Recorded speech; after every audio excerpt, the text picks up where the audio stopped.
Vamos falar com Deus. Deus vive poderoso, único e soberano Deus. Deus que é santo.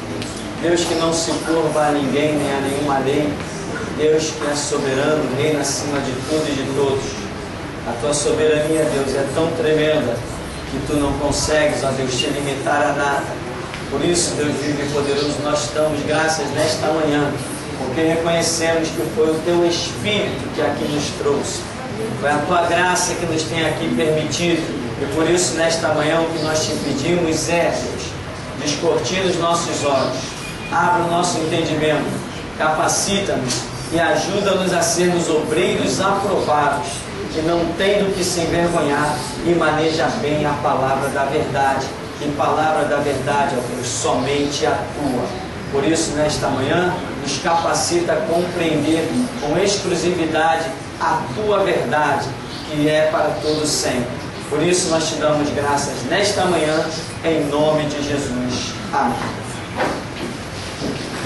Na questão da aula passada, nós estivemos falando sobre batismos. Existia, inclusive, uma opinião que agora a gente nem mais vê falar muito sobre isso, porque hoje dentro das igrejas ninguém mais fala língua estranha, né? A igreja caiu a tal ponto que os dons do Espírito ficaram de lado, as pessoas não sentem mais aquela vontade nas coisas de Deus. Tem gente até que diz que é loucura, né? Os batistas dizem que não, que as línguas estranhas são outros idiomas. Somente isso. Outros dizem que é palhaçada de crente pentecostal. Por aí vai. É muita coisa a ser dita. Aqui em Atos 19, na nossa aula passada, eu não sei se você teve dúvida, estudou em casa. Alguém tem dúvida, alguma pergunta sobre a aula passada? Se não, você abre a sua Bíblia em Atos 19. Nós vamos nos deparar com um texto escrito por Lucas. Quem escreveu Atos foi Lucas. Ele se preocupou em acompanhar o ministério do apóstolo Paulo. Lucas primeiro parece que ele está acompanhando o ministério do apóstolo Pedro. Daqui a pouco ele recebe uma direção de Deus, creio eu. Você vê que ele abandona Pedro e começa a acompanhar Paulo. Para onde Paulo vai, lá está Lucas. E Lucas começa a escrever toda a vida, ele acompanha a vida toda de Paulo até a sua prisão, que durou 2 anos, já lá no final do livro de Atos. Ele acompanha inteiramente a vida de Paulo, mas no começo ele está acompanhando a vida de Pedro. Então, Atos 19 foi escrito por Lucas, o mesmo evangelista que escreveu o evangelho de Lucas. Você vê que Lucas recebeu uma missão, né? Tremenda, né? Ninguém viu Lucas fazendo nenhuma oração, ninguém viu Lucas expulsando nenhum demônio, mas o homem na caneta é o tal. Então, cada um recebe uma direção. O importante é andar nela. Quem produziu mais frutos para a glória do Evangelho? Paulo ou Lucas? Eis uma questão. Eu diria que ambos produziram seu fruto se ambos andarem no centro da vontade de Deus. Mas se fosse considerar na ponta do lápis em uma visão natural, Lucas produziu muito mais fruto. Ele deixou registrado coisas que hoje servem para a nossa edificação. Então, sem o registro de Lucas, talvez nem Paulo não existisse. Amém? Nós não teríamos conhecimento de tantas coisas se elas não tivessem sido registradas. Então, muita gente considera o ministério maior ou o ministério melhor ou menor. Não. Cada um tem o seu ministério e todos têm o seu galardão assegurado diante de Deus. Atos 19, no verso 1, diz assim: aconteceu que estando Apolo em Corinto, Paulo, tendo passado pelas regiões mais altas, chegou a Éfeso e, achando ali alguns discípulos, perguntou-lhes: recebestes porventura o Espírito Santo quando crestes? Ao que lhe responderam: pelo contrário, nem mesmo ouvimos que existe o Espírito Santo. Texto digno de muito análise, em virtude da queda das igrejas terem sido assustadoras. Porque o que os discípulos dizem? Não, nós nem ouvimos que existe Espírito Santo. Ué, mas eles eram discípulos? A Bíblia já começa, Lucas começa dizendo que achou ali alguns discípulos. Se eles eram discípulos, eles tinham o Espírito Santo. Existe discípulo de Cristo sem ter o Espírito Santo? Não, não existe. Todo discípulo tem o Espírito Santo. Pelo que entendemos, a partir do momento que haja uma confissão para com Jesus Cristo, nós nos tornamos templo do Espírito Santo. E Paulo vai dizer: se alguém não tem o Espírito de Cristo, esse tal não é dele. Então, fica evidente que se eles são discípulos, automaticamente eles possuem o Espírito Santo. Ora, mas eles nem sabiam que havia Espírito Santo. Tá, isso muda a regra de Deus? Em que? Em absolutamente nada. A regra de Deus não depende do que eu compreenda dela. A regra de Deus existe, independente da minha razão, do que eu saiba ou não. A regra de Deus está lá de pé.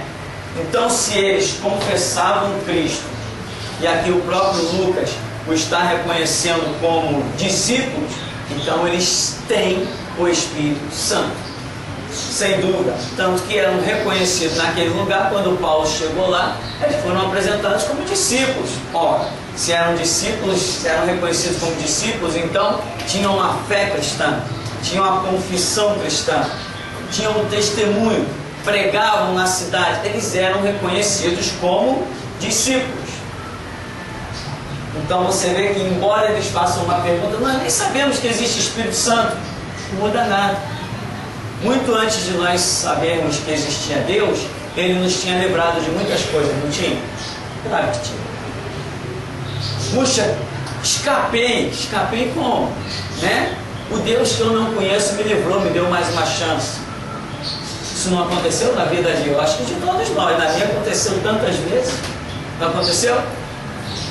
Então não é o fato de você não conhecer um determinado detalhe que você não possa usufruir dele dentro dos padrões de Deus. Aqui diz: então Paulo perguntou: em que, pois, fostes batizados? Responderam: no batismo de João. Né? Que João é esse? João Batista. Né? Será que João Batista foi tão longe? João Batista batizou esses camaradas aqui, lá em Éfeso? João Batista foi lá? Não. Então, que história é essa de batismo de João? É o que eles consideravam o batismo nas águas.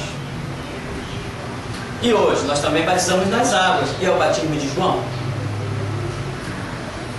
Nós batizamos alguém no Espírito Santo? Nós sempre batizamos nas águas. Não batizamos ninguém com o Espírito Santo. Queria eu ter esse poder de dar o Espírito Santo para alguém. Saía pela rua correndo que nem um louco, dando para todo mundo. Temos esse poder? Não temos esse poder. Quantas pessoas que nós amamos e já vimos caindo e sendo trucidadas, nós não conseguimos dar o Espírito Santo para eles? Nunca ninguém conseguiu isso. Segue aqui. Fostes batizados no batismo de João. Disse-lhes Paulo: João realizou o batismo de arrependimento, dizendo ao povo que cresce naquele que vinha depois dele, a saber, em Jesus. Olha a visão de Paulo. João batizou o batismo de arrependimento. Batismo de arrependimento? Em que parte da Escritura existe esse batismo de arrependimento? Eu nunca vi. Eu nunca vi batismo de arrependimento na Bíblia. Eu vi batismo. Mas arrependimento? De arrependimento? Esses literais são complicados. Você, quando se batiza, é ali que você se arrependeu? Seu arrependimento não vem bem antes do batismo? Então, João batizou para o arrependimento. João diz: eu vos batizo com água para o arrependimento. Ele fez essa junção de frase, mas a doutrina não consiste nisso.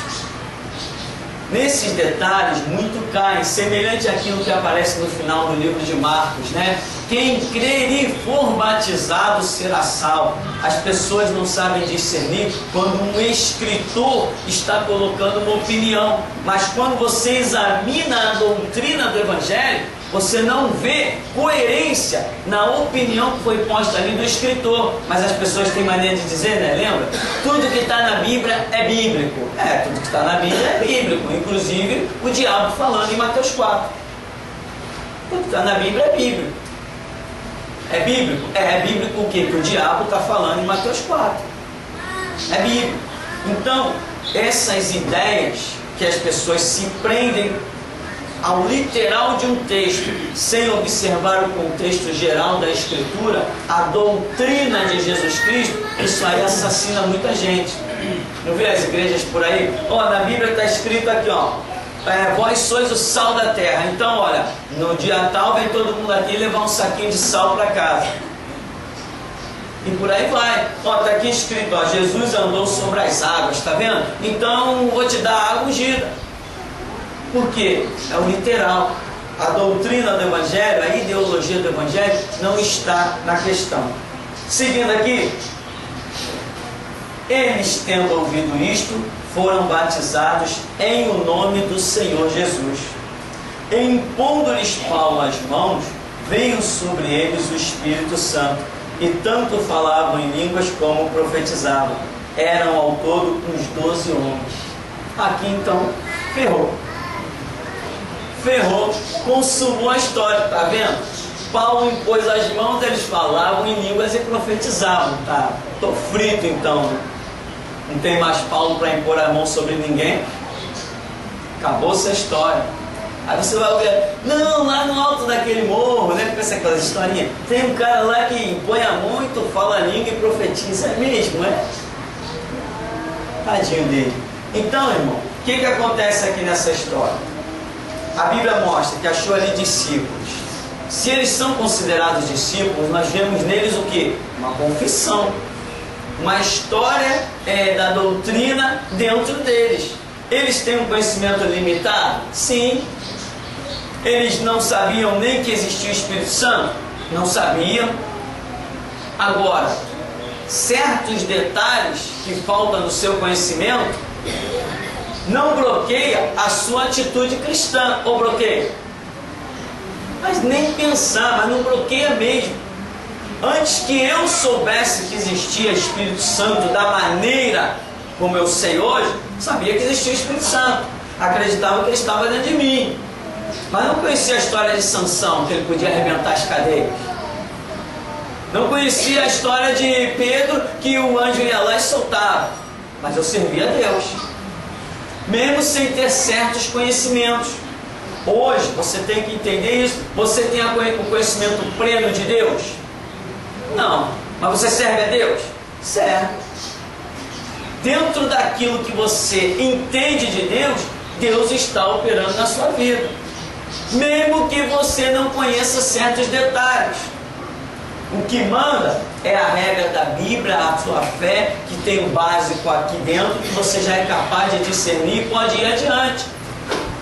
Porque às vezes as pessoas ouvem certas pregações e vê alguém dando aula de Bíblia, do hebraico, significados de palavras, e limita a sua própria fé. Poxa, tá vendo? A fé daquele homem deve ser muito grande, porque ele tem um conhecimento disso, daquilo outro. Nem sempre isso é a realidade. ter o conhecimento do fator literal é um caso. E você realmente se lançar aquilo que você conhece é outra história. Muitas pessoas conhecem muito, mas têm uma fé pequena. Outros conhecem pouco, mas naquele pouco que conhece, empreende toda a sua vida. Então o resultado é muito maior do que quem fez os seus seminários, suas academias, etc, etc. Aqui, dizer que Paulo impôs as mãos e daí eles profetizaram e falaram língua estranha. Profetizaram e falaram língua estranha.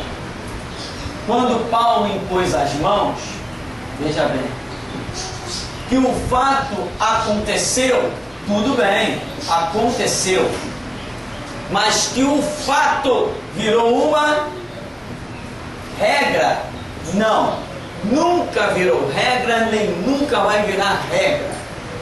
Aconteceu? Aconteceu? Claro que aconteceu. Claro que aconteceu. Quanta gente é crente? Eu tive essa experiência e tenho tido todo dia. Quantos crentes com confissão em Cristo, enfermos, já entraram nesse lugar? Pastor, ora por mim. E quando eu orei, Deus curou. Agora, virou regra que todo mundo que estiver enfermo tem que vir na minha presença? Não virou regra. De jeito nenhum. Eu já estive passando por igrejas aonde eu preguei e Deus operou coisas extraordinárias. Baixada Fluminense, no começo da minha caminhada eu preguei em tudo que foi canto desse Rio de Janeiro. E eu passava pelas igrejas do que eu simplesmente estava pregando, as coisas eram reboliços no meio da congregação. Nem por isso nada virou regra. Não vira regra. Se cada um buscar, as coisas vão acontecer. Então, não é você se limitar a um Paulo, a um Pedro, a um Tiago, a um João. Deus não opera só sobre eles, Deus quer operar através de cada um de nós. Detalhe aqui, quando diz: tendo ouvido isto, foram batizados em nome do Senhor Jesus. Impondo-lhes Paulo as mãos, veio sobre eles o Espírito Santo, e tanto falavam em línguas como profetizavam.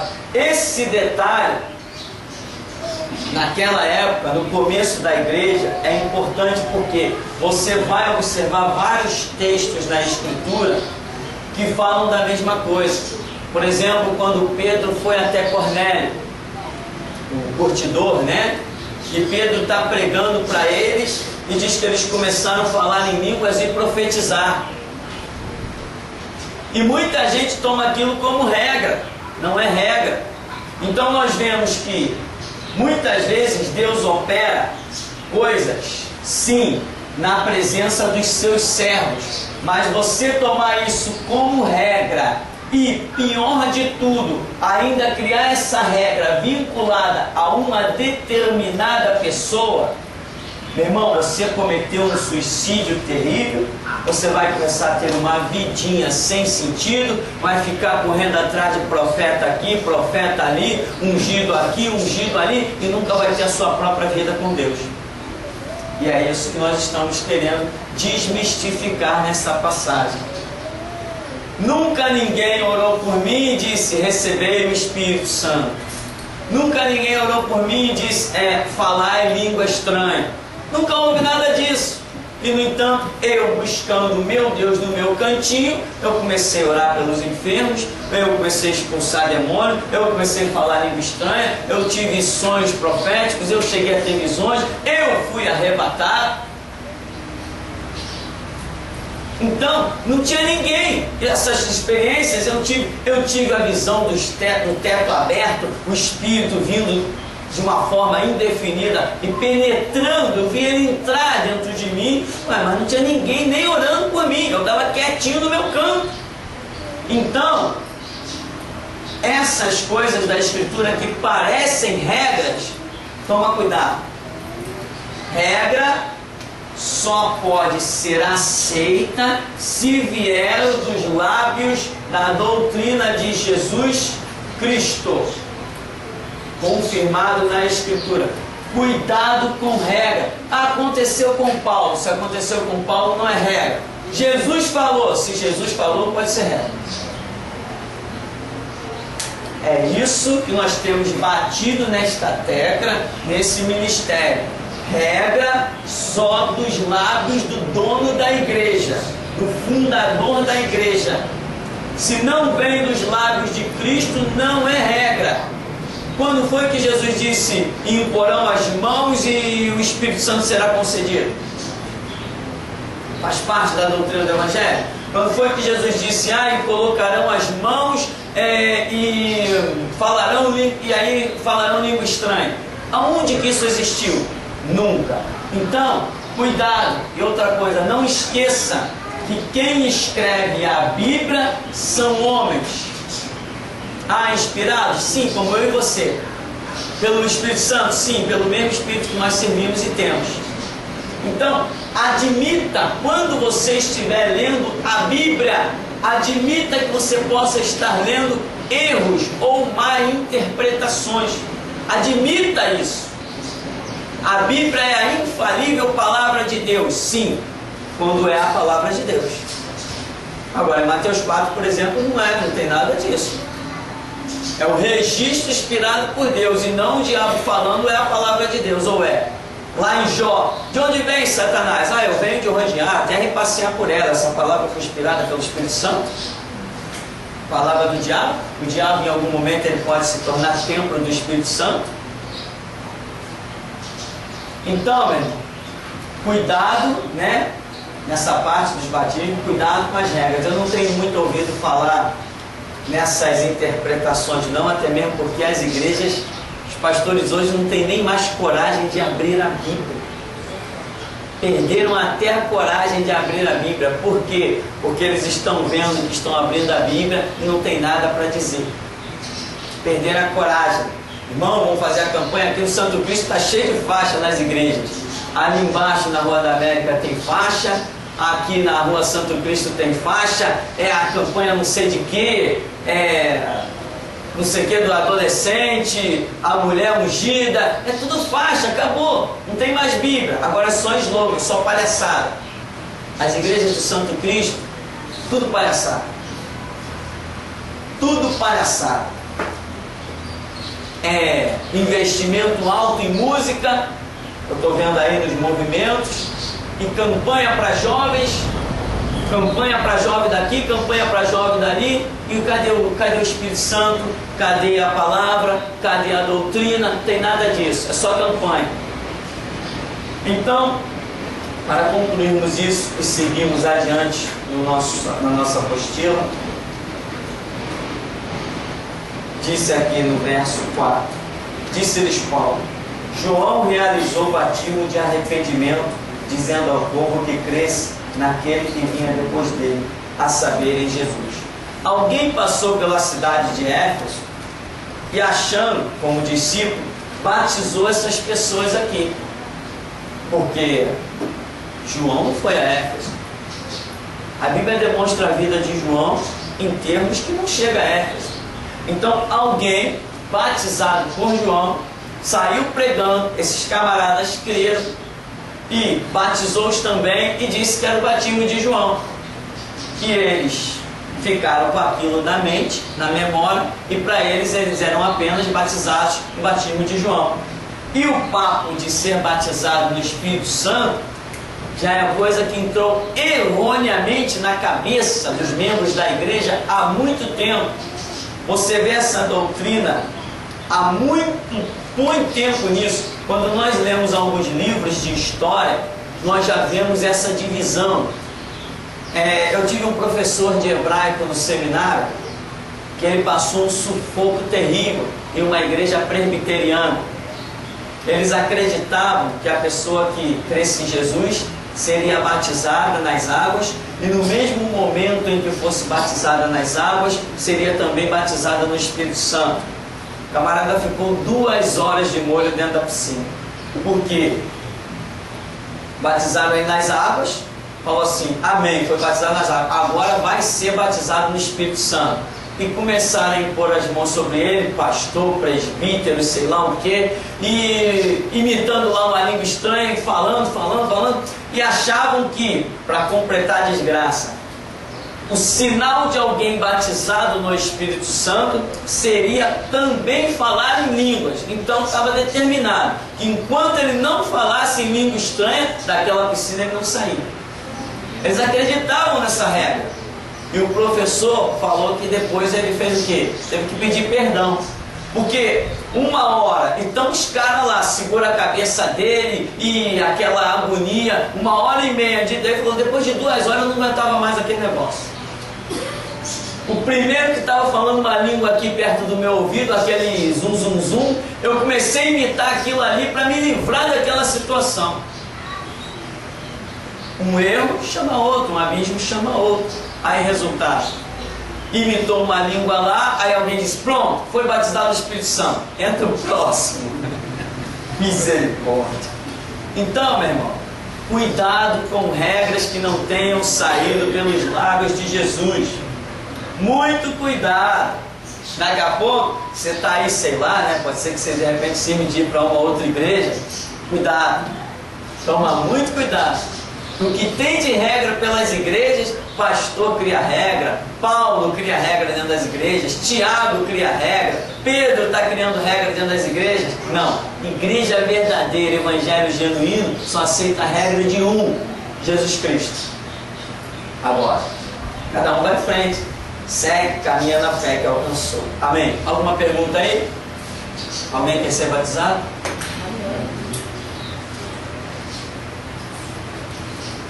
Bom, nós vamos então seguir. Nossa, abaixa aqui mais. No vermelho, sai as taxas. Nós vamos então seguir na nossa página 29.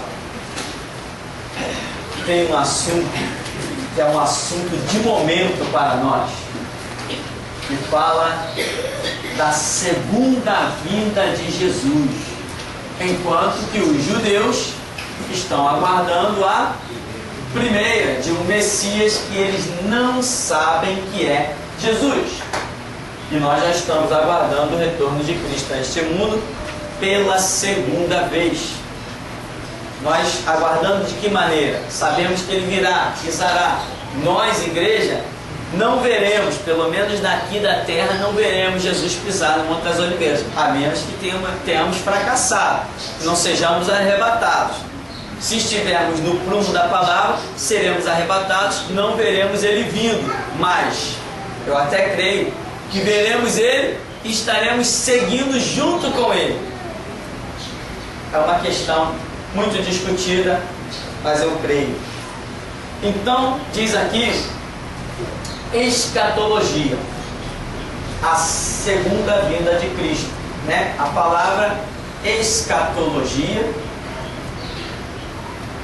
significa o estudo das coisas do fim, né? Uma junção aí do grego, etc., outros idiomas. Então, o estudo das coisas concernentes ao fim. Embora nós saibamos que a vinda de Cristo que aguardamos não é o fim. Agora, me diz quantas vezes você já ouviu dizer que a vinda de Jesus seria o fim do mundo? Quantas vezes você já ouviu falar nisso? Não é o fim. Isso está relacionado ao estudo, a vida de Cristo está relacionada às coisas do fim. Por quê? Porque o funil já está se estreitando. São sinais do fim do mundo. Mas, quando Jesus pisar, eu creio neste século, sobre o Monte das Oliveiras, daí para frente você pode contar pelo menos ainda 1000 anos. Nós já estamos falando do fim, mas pode botar 1000 anos no seu calendário, quando ele pisar no Monte das Oliveiras.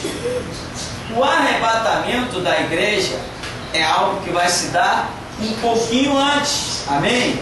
O arrebatamento.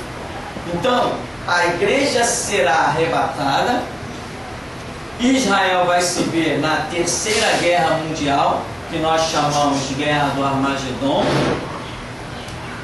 Daqui a pouco, quando Israel estiver cercado, Jesus, o Messias, pisará sobre o Monte das Oliveiras para dar livramento a Israel e implantar o seu reinado de 1000 anos.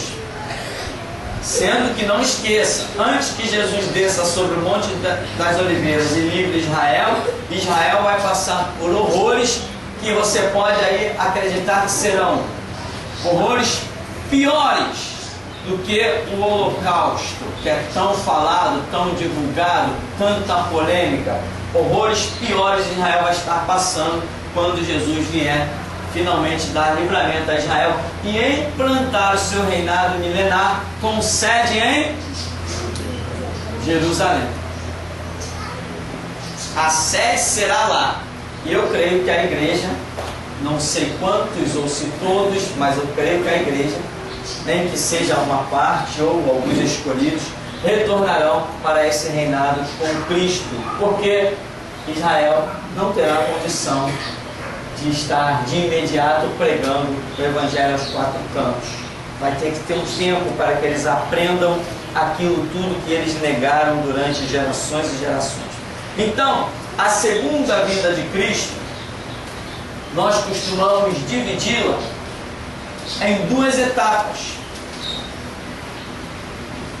porque elas se confundem nas interpretações da Escritura. Então, essa segunda vinda de Cristo, ela está relacionada a uma interpretação de arrebatamento, que é a igreja subindo, e a uma questão de retorno de Cristo sobre o Monte das Oliveiras, que é Cristo descendo, é Cristo vindo literalmente. Isso aí já foi confundido de uma maneira absurda. As pessoas pegam textos específicos do retorno de Cristo sobre o Monte das Oliveiras e confundem com o arrebatamento. Isso não é tolerável, porque se não houver uma observação detalhada, realmente confunde as coisas. Então aqui vai dizer na página 29, diz: a segunda vinda de Jesus. Jesus Cristo é o centro da revelação de Deus aos homens. Ele veio a primeira vez como Salvador e virá a segunda vez como juiz. E como aos homens está ordenado morrerem uma só vez e depois disso o juízo, assim também Cristo, oferecendo-se uma vez para tirar os pecados de muitos na primeira vinda, aparecerá a segunda vez sem pecado aos que o esperam para a salvação, segunda vinda. A palavra de Deus menciona mais vezes a segunda vinda de Cristo do que a primeira. A Bíblia não revela quando será o dia nem a hora em que Jesus voltará. Esta hora é de autoridade exclusiva do Pai. Observação: nas referências bíblicas abaixo, misturam-se passagens tanto da vinda de Cristo para a igreja, arrebatamento, quanto da sua segunda vinda para os judeus, vinda literal. Então você vê aí algumas passagens bíblicas, por exemplo, que diz que a vinda de Cristo será literal, gloriosa, repentina e inesperada. Como ele falou, como o relâmpago sai do ocidente, mostra no oriente, assim será a vinda do Filho do Homem. Quer dizer, relâmpago é algo totalmente inesperado. Quando Jesus Cristo se manifestar sobre o Monte das Oliveiras, essa vinda literal, irmão, esperança vai ser só aquele clamor desesperado de Israel pela própria vida, porque vão estar vendo que a coisa está feia. Ou o Messias que eles estão esperando aí há milhares de anos vem naquela hora, ou se não vier não precisa mais vir, né? Agora, eu te pergunto um detalhe que eu tenho observado, um detalhezinho, né? O nosso Deus é um Deus que somente aceita culto racional. A quem Israel vai clamar para que o livre? Jesus? Se eles têm negado Jesus, escritos em Israel diz que Jesus foi o cara mais prepotente em se intitular o Messias. Foi o homem que mais ousou se dizer o Messias. É esse que eles vão clamar? Bem, se não clamarem esse, ele virá? Se não clamarem o Deus verdadeiro vai se manifestar? Então, se a Bíblia diz que Deus exige culto racional, não aceita, então o clamor deles terá que ser por Jesus. Senão ele não vai se manifestar. Ninguém servindo ao diabo vai invocar um conceito sei lá o que e vai ter a graça de Deus. Não. Enquanto não invocar o que é certo, não vai ser alvo das misericórdias. É isso que nós entendemos pela Bíblia. Então Israel terá que clamar pelo Messias. Por isso, hoje nós somos a voz da restauração. E já estamos preparando trabalhos que já estão atingindo os judeus. Quando, mesmo eles negando, depois que a igreja for arrebatada, e quando a guerra do Armagedon, aqueles povos cercarem a nação de Israel, que eles se verem perdidos, e vão esperar o Messias, que eles verem que não está vindo Messias nenhum, aí eles vão clamar o nosso Jesus. E nós, voz da restauração, já estamos apresentando para ele. Você já viu o site Ouve ó Israel? Quem já acessou o site Ouve ó Israel? Foi feito por aqui, amém? Foi feito por aqui. Está muito bom aquele site. Nós vamos estar ali alimentando e vamos começar a colocar coisas chaves que o judeu vai tomar conhecimento. Vai crer? Não, mas na hora que chegar, que a coisa ficar feia, eles vão ter que clamar esse daqui, o nosso, porque o deles não existe. O Messias que eles criaram na cabeça deles, no cavalo branco, o guerreiro, o tal, esse não existe. O que existe é o nosso. Quando o nosso, montado no jumentinho, veio, eles disseram, esse aí nós não queremos. Irmão, dizer que o Messias não era o Messias, dizer que Jesus não era o Salvador, nem um louco conseguia fazer isso. Israel sabia muito bem que aquele era o Messias, só que aquele Messias não ofereceu o que os olhos dele, o coração queria. Livramento do Império Romano, assassinato de todos os opressores. Aquele Messias não ofereceu isso, mas agora eles sabem, vão saber que a única esperança deles será esse Messias, quando nós, a voz da restauração, já estivermos atravessando a espada, porque tem textos que nós vamos preparar para Israel que vão ser assombrosos. Eu já tenho praticamente, como se diz, rascunhado os vídeos que vamos fazer para a nação de Israel. São coisas assustadoras. Se duvidar, vão até querer me prender de novo por não entender os trabalhos. O trabalho vai ser para livrar Israel, mas muita gente não vai entender, vai achar que eu estou discriminando Israel. Estou nem aí, mas minha parte vai ser feita, e quanto às autoridades brasileiras, eu as estou desafiando. Não tem nada a ver com elas, e o meu Deus é maior que qualquer império. Então, aqui, a segunda vinda de Cristo, primeiro, dentro de alguns poucos anos, nós, a igreja que estiver naquela época vivendo, sairá da terra. Daqui a um pouquinho de tempo, não sei quantos anos, uns 5, uns 4, por aí, Jesus pisa no Monte das Oliveiras. Nesse intervalo, é o intervalo em que as forças mundiais marcharão contra Israel, na tal chamada Guerra do Armagedon. Nesse intervalo de tempo entre o arrebatamento e a volta de Cristo. Então Israel vai desesperadamente clamar pelo Messias, mas com o entendimento que nós, restauração, vamos deixar de herança para eles, eles vão clamar o Jesus verdadeiro, e esse Jesus verdadeiro vai se manifestar para implantar o seu reinado de 1000 anos. Se você observar, aí como já foi dito, tem textos que estão entrelaçados, que falam tanto do arrebatamento, né, quanto falam da vinda de Jesus. Isso será literal. O que é literal? A igreja realmente vai sair da terra. Tem uns loucos, malucos, metodistas, presbiterianos, que dizem que a palavra arrebatamento não existe na Bíblia. Tá, daí? Só porque não está lá? A palavra trindade também não existe na Bíblia. Eles vivem dizendo, falando da trindade.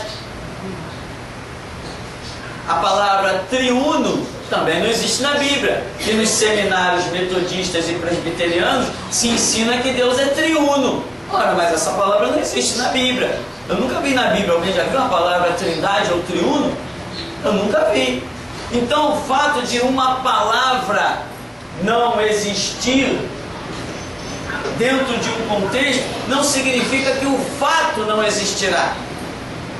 Então, arrebatamento é literal. A igreja, as pessoas, os servos de Cristo que estiverem no prumo da vontade de Deus, não é eu sou crente, estou indo para a igreja, eu leio Bíblia, não é isso. A igreja arrebatada vai ter que ser uma tocha viva andando no meio da rua. A igreja para ser arrebatada vai ser uma coisa muito séria, não é um crentezinho medroso. Quem tem medo não vai nem experimentar o primeiro degrau da escada que leva ao arrebatamento. Na época do arrebatamento, o crente que tiver um pingo de medo no seu pensamento, ele não passa nem na porta do arrebatamento. Que a igreja, para a época do arrebatamento, vai ter que estar desafiando o diabo, as armas, o tráfico e quem mais vier pela frente. O galardão do arrebatamento será impressionante, não é para qualquer um. Então, esse arrebatamento é literal. As pessoas vão sumir da terra. Como Paulo escreve, né? Num abrir e fechar de olhos, num piscar de olhos. Isso é literal. As pessoas vão sumir no mundo inteiro. O retorno de Cristo para os judeus também é literal. Você pode conferir ali Zacarias, que trata muito especificamente disso, principalmente verso 13 e 14.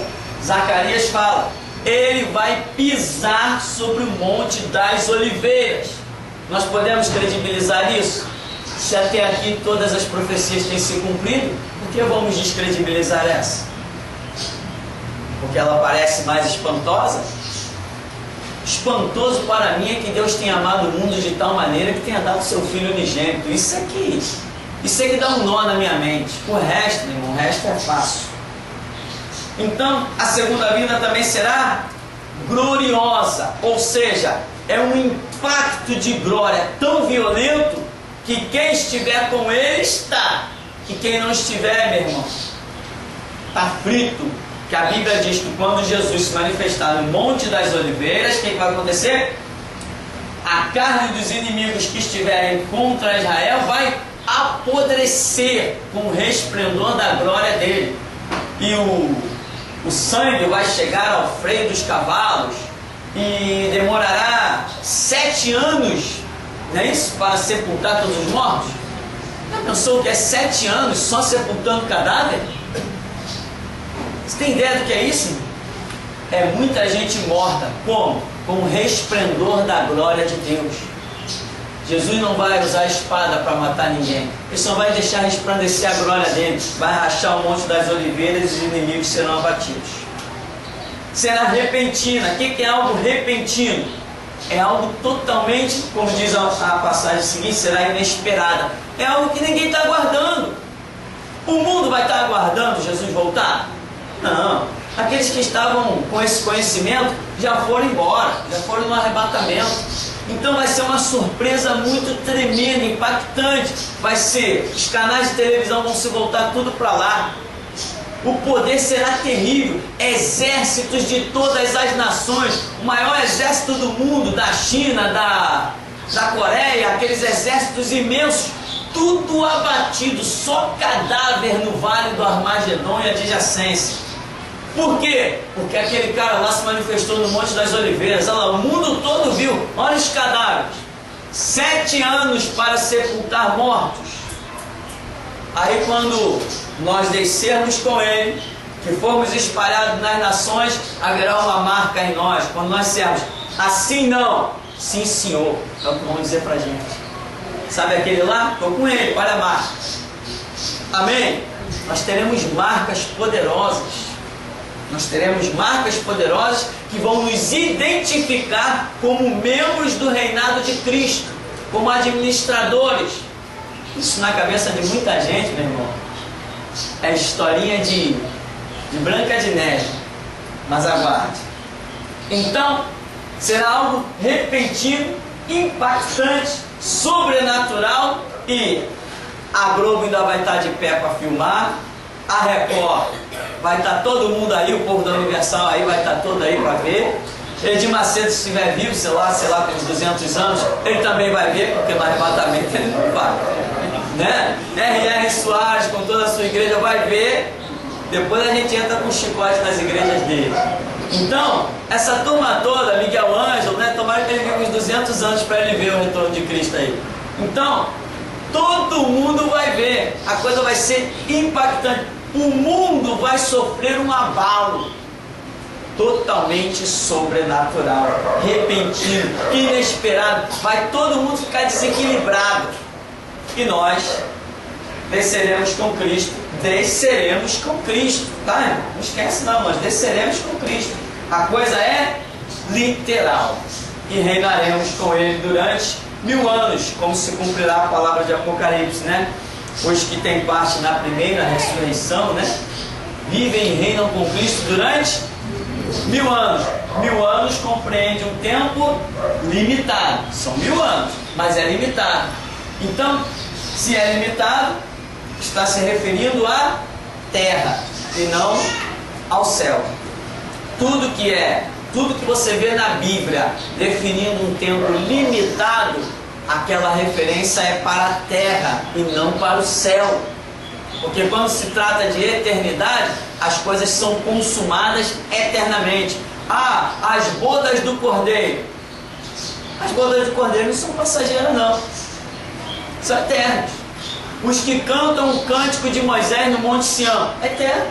Os 144 mil comprados das tribos de Israel, não são 144 mil, aquilo ali é um número simbólico, é eterno, porque são fatos vistos por João lá na eternidade. Agora, quando a Bíblia fala 1000 anos, 1 bilhão de anos, quando ela define um tempo, ela está falando de terra.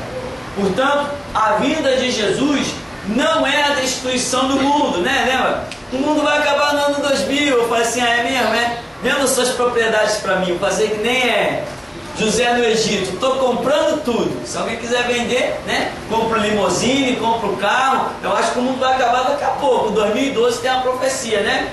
Que o mundo vai acabar. Quem já viu essa profecia? Já viu, né? Então, 2012 o mundo vai acabar. Se alguém quiser vender suas propriedades, estou comprando tudo. Tá bom, irmão? Marca, no caso, os que retornarão com Cristo, a gente pode confirmar que voltarão em corpos gloriosos ou a lugar de casamento? Essa marca que você fala nós do reinado? Essa marca, veja bem, é uma imaginação, a Bíblia não define a marca.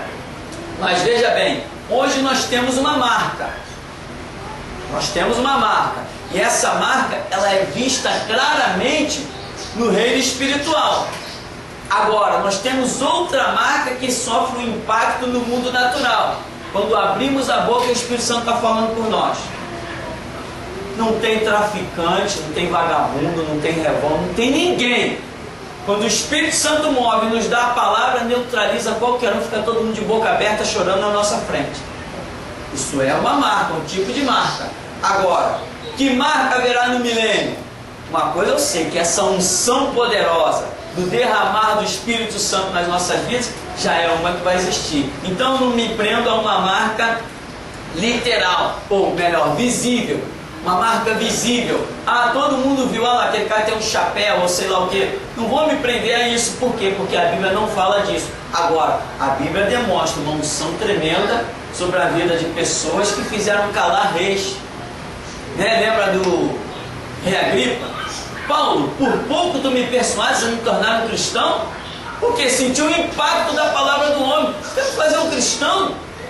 Ele sentiu um abalo quando Paulo está falando com ele, né? Aquele carcereiro sentiu um abalo quando Paulo falou com ele: não te faças mal algum, estamos todos aqui.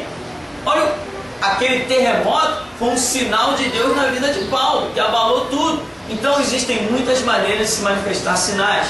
E esse sinal vai existir. Como? Visível, visto, não sei, mas que vai existir, vai. Hoje nós temos sinais. Enquanto estamos calados, muita gente olha pra gente, aquele cara é um cara normal. Já vivi essa experiência, sei lá quantas vezes. Todo mundo conversando numa sala, batendo papo.